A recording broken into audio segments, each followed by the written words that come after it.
کہا گیا ہے کہ سماج میں جب فساد پھیل جاتا ہے تو اللہ تعالیٰ اپنے کچھ برگزیدہ بندوں کو ان کی اصلاح کے لیے بھیجتا ہے۔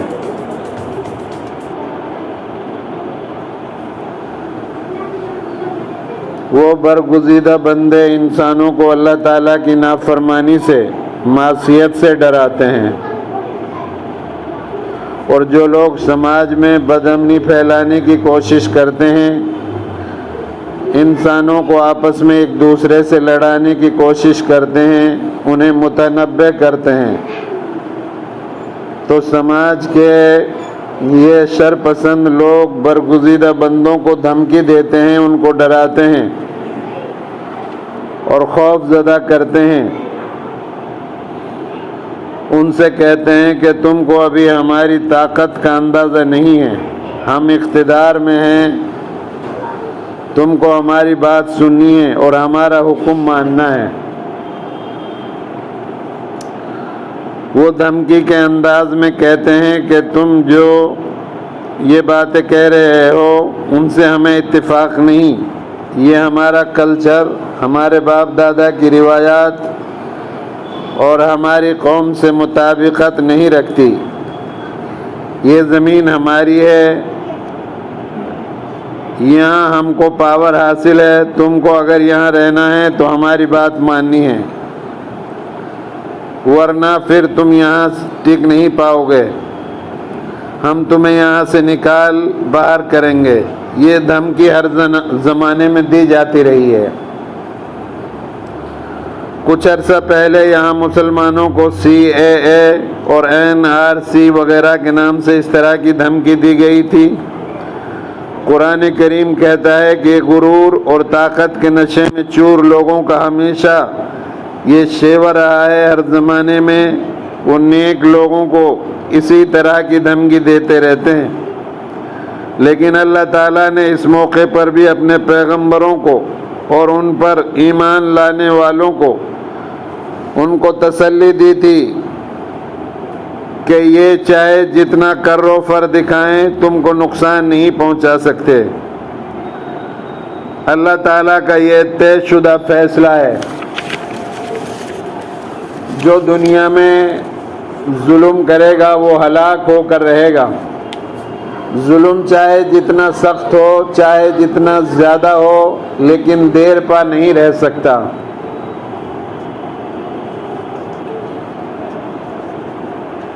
اس کو ضرور ختم ہونا ہے اور ظالموں کو ضرور ہلاک ہونا ہے۔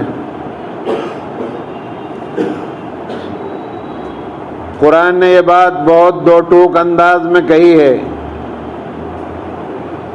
یہ ایک سادہ سی بات نہیں ہے، بلکہ سخت لب و لہجہ ان ظالموں کا تھا، اس سے زیادہ سخت الفاظ میں اللہ تعالیٰ نے فرمایا۔ قرآن کی طرف سے یہ کہا گیا ہے کہ ہم ضرور ان ظالموں کو ہلاک کریں گے۔ قرآن مجید میں انبیاء کی تاریخ بیان کی گئی ہے۔ حضرت نوح علیہ السلام کا زمانہ بہت پہلے کا ہے۔ کہا جاتا ہے کہ روئے زمین پر جتنے بھی انسان ہیں وہ حضرت نوح کے بعد سے ہی دنیا میں پھیلے۔ قرآن میں حضرت نوح اور ان کی قوم کی رودات بیان ہوئی۔ اس میں کہا گیا کہ حضرت نوح پر جو لوگ ایمان لائے تھے انہوں نے ان سے کہا کہ تم تو ہمارے جیسے انسان ہو، تمہیں ہمارے اوپر کوئی فوقیت حاصل نہیں، اور یہ جو لوگ تم پر ایمان لائے ہیں یہ سماج کے معمولی لوگ ہیں، ان کی کوئی حیثیت نہیں ہے، یہ سماج کے سربراہ لوگ نہیں ہیں، ان لوگوں کو ہم پر کوئی فضیلت اور برتری حاصل نہیں ہے۔ گویا کہ حضرت نوح علیہ السلام کی قوم اپنی بڑائی میں مبتلا تھی۔ قوم کے سربراہ لوگوں کو اپنی عزت، شہرت، مال و دولت، سماج، حیثیت کی برتری کا زعم تھا، اور جو لوگ پیغمبر پر ایمان لائے تھے وہ سماجی حیثیت سے اوسط یا کم درجے کے تھے، اس لیے وہ ان کو خاطر میں نہیں لاتے تھے اور جس طرح چاہتے تھے ان پر ظلم کرتے تھے۔ جو حضرت نوح علیہ السلام پر ایمان لائے تھے وہ بیچارے کمزور تو جو پاورفل لوگ تھے وہ ان کمزور ایمان والوں پر ظلم کرتے تھے۔ یہ نوح علیہ السلام کے زمانے میں رہا۔ اس کے بعد میں صالح علیہ السلام بھی ایک پیغمبر ہیں، ان کی قوم کے واقعہ اللہ تعالیٰ قرآن میں بیان فرما رہا ہے۔ صالح ان کا بھی تذکرہ اسی طرح قرآن میں ہو رہا ہے۔ ایک جگہ قرآن کہتا ہے کہ شہر میں 9 گنڈے تھے، شہر میں 9 آدمی ایسے تھے جو بہت گنڈے تھے، جو زمین میں فساد پھیلاتے تھے۔ صالح علیہ السلام کے زمانے میں 9 آدمی ایسے تھے جو زمین پر بہت زیادہ فساد پھیلاتے تھے، وہ اصلاح کا کوئی کام نہیں کرتے تھے۔ سورہ نمل میں اللہ تعالیٰ فرماتا ہے، گویا صالح علیہ السلام کی قوم میں ایک طرف تو 2 گروہ ہو گئے تھے، ان میں آپس میں ایک دوسرے سے اختلاف تھا، لیکن جو لوگ ان کی دعوت پر ایمان نہیں لائے تھے ان میں 9 لوگ بہت زیادہ شر پسند تھے، وہ فتنہ فساد پھیلایا کرتے تھے۔ ابھی حال ہی میں نوح ہریانہ میں جو فساد ہوا اس میں چند نمایاں بدماشوں کا نام میڈیا میں سامنے آیا کہ وہ 1000 طرح کی بدماشیاں کرتے رہے، کھلے عام مسلمانوں کو دھمکیاں دیتے رہے، اصلاح کی نمائش کرتے رہے اور طرح طرح کی باتیں مسلمانوں کو ذلیل کرنے کے لیے کہتے رہے۔ قرآن مجید کہتا ہے کہ صالح علیہ السلام کے مخالفین میں بھی اس طرح کے 9 بدماش تھے جو زمین میں فساد پھیلاتے تھے اور اصلاح کا کوئی کام نہیں کرتے تھے۔ انہوں نے خفیہ طور پر یہ عہد کیا تھا کہ ہم سب مل کر قتل و غارت کریں گے اور پھر کہہ دیں گے کہ ہم نے تھوڑا ہی کیا ہے، ہمیں کیا معلوم۔ گویا کہ انہوں نے چھپ کر بدماشی کرنے اور سماج میں انتشار پھیلانا کا پروگرام بنایا تھا، لیکن قرآن اس پر یوں تبصرہ کرتا ہے کہ انہوں نے خفیہ تدبیریں کی اور ہم نے بھی ان کے خلاف خفیہ تدبیریں کی، جبکہ ان کو اس کا احساس بھی نہیں ہو پایا، وہ تباہ اور برباد ہو کر رہے۔ گویا کہ شر جو چاہے جتنا بڑا ہو جائے وہ دیر پا نہیں رہ سکتا۔ اللہ تعالیٰ کی قدرت اور اس کے کار فرمائی ایسی ہے کہ وہ دیر سویر فنا ہو جاتی ہے۔ اسی طرح موسیٰ علیہ السلام کی قوم کے اندر بھی کچھ لوگ جو ہے اسی طرح فسادی تھے، وہ سرزمین مصر کی طرف مبعوث کیے گئے تھے۔ موسیٰ علیہ السلام، وہاں کے حکمرانوں کو فرعون کہا جاتا تھا۔ فرعون بہت بڑا ظالم بادشاہ تھا، اتنا بڑا ظالم کہ لفظ فرعون ظلم و ستم کا استعارہ بن گیا۔ مصر میں کئی 100 برس تک بنی اسرائیل ظلم و ستم کی چکی میں پیستے رہے۔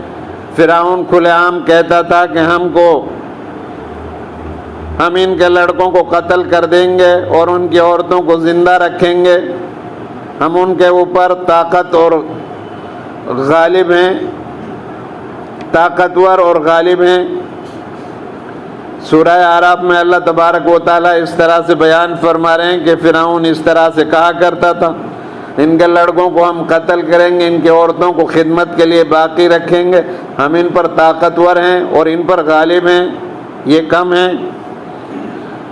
فرعون کے مظالم کا تذکرہ قرآن مجید میں مختلف مقامات پر کیا گیا اور تاریخ سے بھی معلوم ہوتا ہے کہ بنی اسرائیل صدیوں تک اس کے ظلم و ستم کا نشانہ بنے رہے۔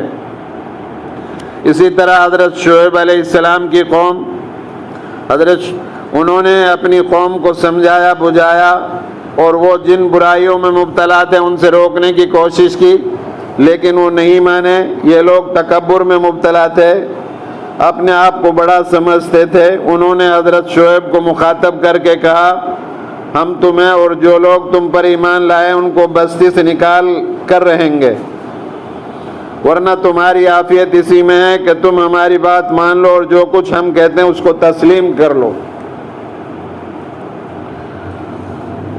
قرآن مجید نے انبیاء اور ان کی قوموں کی جو تاریخ پیش کی ہے، اس سے پہلے معلوم ہوتا ہے کہ جو لوگ بظاہر طاقت اور قوت کے مالک ہوتے ہیں وہ سماج کے کمزور لوگوں کو دبا کچل کر رکھنا چاہتے ہیں۔ وہ چاہتے ہیں کہ وہ کم زور لوگ ان کی مرضی کے غلام بنے رہیں ان کا کوئی انفرادی تشخص باقی نہ رہے، وہ ان کے اشاروں پر چلتے رہیں۔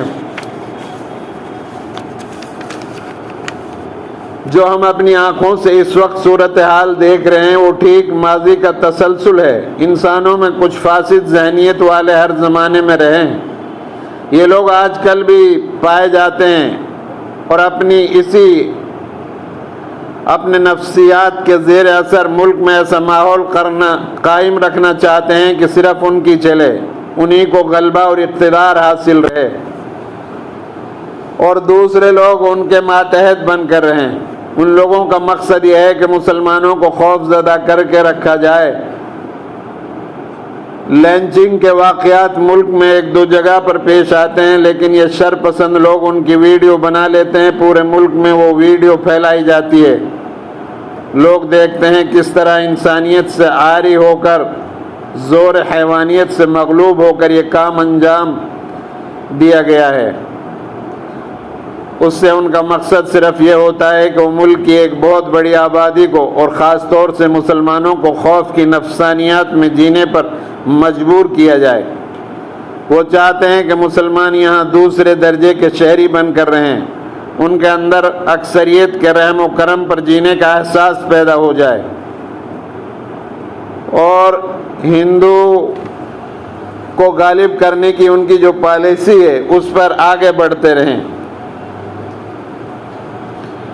اب اللہ کے رسول صلی اللہ علیہ وسلم کے ارشادات ہمیں کیا راہ دکھاتے ہیں؟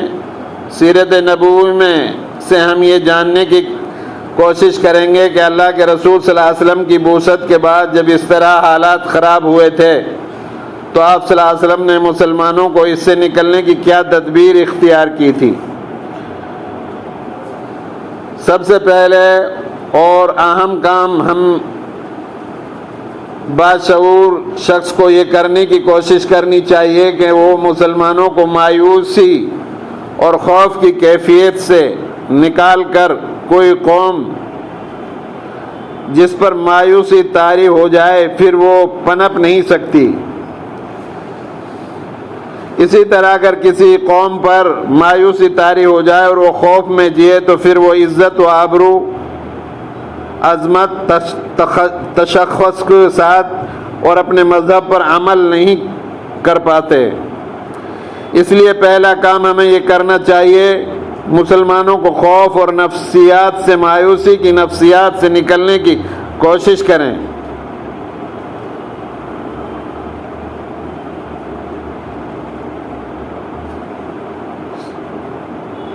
حالات تو آتے رہتے ہیں، عروج و زوال کا ساتھ رہتا ہے، رات کے بعد سحر ہوتا ہے۔ اگر کسی جگہ سورج ڈوبتا ہے تو کسی دوسری جگہ نکلتا ہے، گویا مایوسی اور خوف کی کیفیت دیر پا نہیں رہ سکتی، اسے لازماً ختم ہونا ہے۔ یہ کب ختم ہوگی؟ یہ اللہ تعالیٰ کی حکمت و مصلحت پر مبنی ہے۔ اصحاب کہف کا واقعہ قرآن میں بہت تفصیل سے بیان کیا گیا ہے۔ وہ لوگ حقیقی عیسائیت پر ایمان لائے تھے، لیکن رومن امپائر شرک و بت پرستی میں مبتلا تھی۔ اس وقت کے حکمرانوں نے ان کو سخت ترین اذیتیں دی، لیکن وہ ذرا بھی ٹس سے مس نہیں ہوئے۔ وہ چند نوجوان تھے اور اپنے رب پر ایمان لائے اور ہم نے ان کو ہدایت میں اضافہ کیا، ان کی ڈھارس بنائی، ان کو ہمت بندھائی۔ وہ خوف کی نفسیات میں تھے۔ انہوں نے کہا ہمارا رب تو آسمانوں اور زمین کا مالک ہے، یہ لوگ ہم پر جتنا چاہے ظلم ڈھائیں لیکن ہم اس سے ٹس سے مس نہیں ہوں گے۔ یہ چند نوجوان تھے جو اقتدار میں شامل تھے، انہوں نے اقتدار چھوڑ دیا اور جا کر پہاڑوں میں رہائش اختیار کی، لیکن اپنا ایمان کا سودا نہیں کیا۔ مسلمانوں کو یہ بتانے کی ضرورت ہے کہ آزمائش آتی رہیں گی، لیکن یہ دیر پا نہیں ہوتی۔ آزمائشوں میں اللہ تعالیٰ ایمان اور استقامت کا جائزہ لینے کے لیے مبتلا کرتا ہے۔ غزوہ احزاب میں پورا عرب مدینے کی مختصر آبادی پر چڑھ دوڑا تھا، اس وقت جو منافقین تھے وہ پریشان ہو رہے تھے، کہتے تھے ارے ہمارے گھر تو غیر محفوظ ہیں۔ وہ اللہ کے رسول صلی اللہ علیہ وسلم سے بہانہ بنا کر میدان سے بھاگ رہے تھے، لیکن جو پکے ایمان والے تھے انہوں نے اپنے خلاف لشکر دیکھے تو گھبرائے نہیں، پریشان نہیں ہوئے، ان پر خوف طاری نہیں ہوا، بلکہ انہوں نے کہا یہ تو ہونا ہی تھا، ہم کو پہلے سے معلوم تھا، اللہ اور اس کے رسول نے ہم سے وعدہ کیا ہے کہ ایسے حالات پیش آئیں گے، لیکن ان میں اگر ہم استقامت کا مظاہرہ کریں گے تو ہمیں کامیابی حاصل ہوگی۔ اللہ کا وعدہ سچا ہے، اس کے رسول کا وعدہ سچا ہے۔ سخت حالات کو دیکھ کر ان کے ایمان میں اضافہ ہوا۔ قرآن بار بار کہتا ہے کیا تم سمجھتے ہو کہ جنت میں یوں ہی داخل کر دیے جاؤ گے؟ ابھی تو تم پر وہ حالات نہیں آئے جو تم سے پہلے کے لوگوں پر گزرے تھے، وہ سخت ترین حالات سے دوچار ہوئے، یہاں تک کہ ان کو ہلا مارا گیا، لیکن پھر اللہ کی مدد ان کو حاصل ہو کر رہی۔ تیسرا کام ہمیں یہ کرنا ہے کہ مسلمانوں کو خود حفاظت کے لیے تیار رہنا ہے، انہیں دشمنوں کے لیے نرم چارہ نہیں بننا ہے، انہیں مخالفتوں کے سامنے سر نہیں جھکا دینا ہے کہ آؤ ہماری گردن پر تلوار چلاؤ، نہیں، بلکہ اسلام کی تعلیم یہ ہے کہ مقابلہ کرنا ہے اور مقابلہ کرتے ہوئے جان دینی ہے۔ سورہ شورى میں اہل ایمان کے بعض اوصاف بیان کیے گئے ہیں، ان میں سے ایک وصف یہ بھی بیان کیا گیا ہے کہ جب ان کے ساتھ کوئی زیادتی کرتا ہے تو وہ اس کے مقابلہ کرتے ہیں۔ یہ انسانی فطرت ہے، کسی پر ظلم کیا جائے تو وہ ظلم کا مقابلہ کرتا ہے۔ مسلمانوں کو یہ نہیں سیکھنا ہے کہ کوئی تمہارے ایک گال پر پتھر ایک گال پر مار دے تو تم اس کے آگے دوسرا گال حاضر کر دو، نہیں، بلکہ اس کے مقابلہ کرنا چاہیے، چاہے مقابلہ کرتے ہوئے جان چلی جائے۔ اللہ کے رسول صلی اللہ علیہ وسلم کے کھلے ہوئے ارشادات ہیں، جو اپنی جان کو بچاتے ہوئے مارا جائے وہ شہید ہے، جو اپنے مال اور دولت اور پراپرٹی کو بچاتے ہوئے مارا جائے وہ شہید ہے، جو اپنی عزت اور آبرو اور اپنی عورتوں کی عزت آبرو کو بچاتے ہوئے مارا جائے وہ شہید ہے۔ ایسے حالات میں جب لوگ مسلمانوں کی جان و مال کے دشمن بن جائیں، ان کو خود حفاظتی کا درس دینا ہے۔ فرقہ وارانہ فسادات کے موقع پر ایسی رپورٹیں موجود ہیں جہاں جہاں مسلمانوں نے ڈٹ کر مقابلہ کیا وہاں ان کا بہت کم نقصان ہوا یا بالکل نہیں ہوا، اور جہاں جہاں انہوں نے راہ فرار اختیار کی تو ان پر پیچھے سے حملہ کیا گیا اور ان کا زیادہ نقصان ہوا۔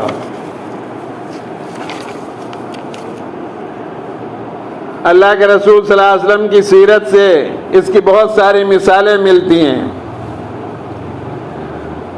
بنو قنیقہ مدینے میں ایک یہودی قبیلہ تھا، سنار کا کام تھا ان کا۔ ایک مسلمان عورت کوئی سونے کا زیور خریدنے کے لیے ان کی ایک دکان میں گئی، دکاندار نے اس کے ساتھ بدتمیزی کی، وہ عورت فوراً چیخی،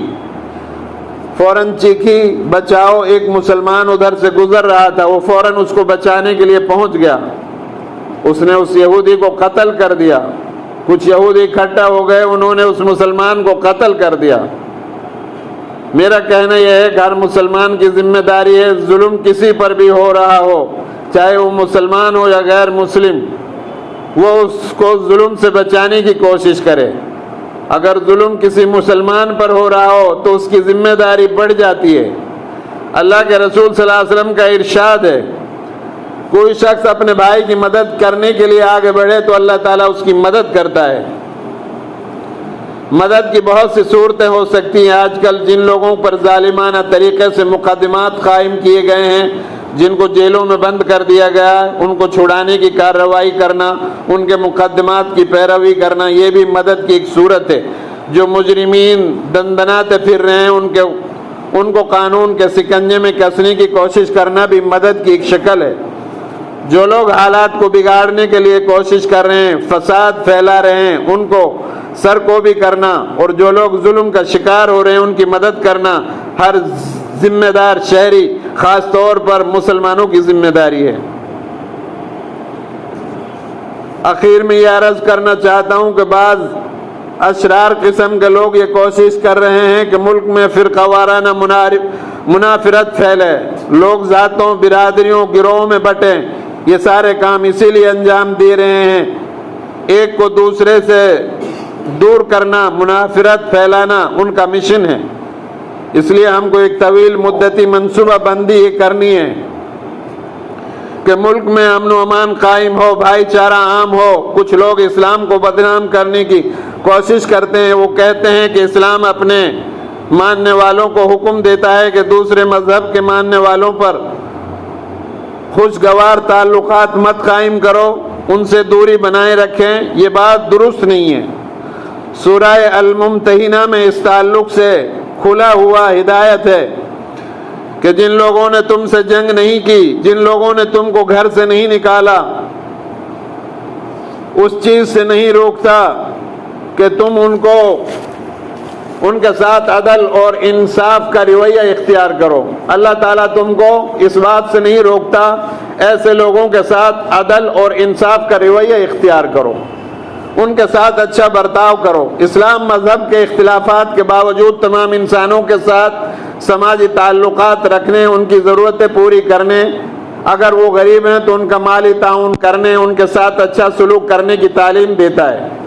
جو لوگ منافرت کی فضا قائم رکھنا چاہتے ہیں اور اس کے ذریعے وہ اپنے ووٹ بینک کو مضبوط کرنا چاہتے ہیں، ہماری شعوری کوشش ہونی چاہیے کہ وہ اپنی جد و جہد میں ناکام ہو اور ملک میں منافرت کی فضا ختم ہو، ملک میں بھائی چارہ عام ہو۔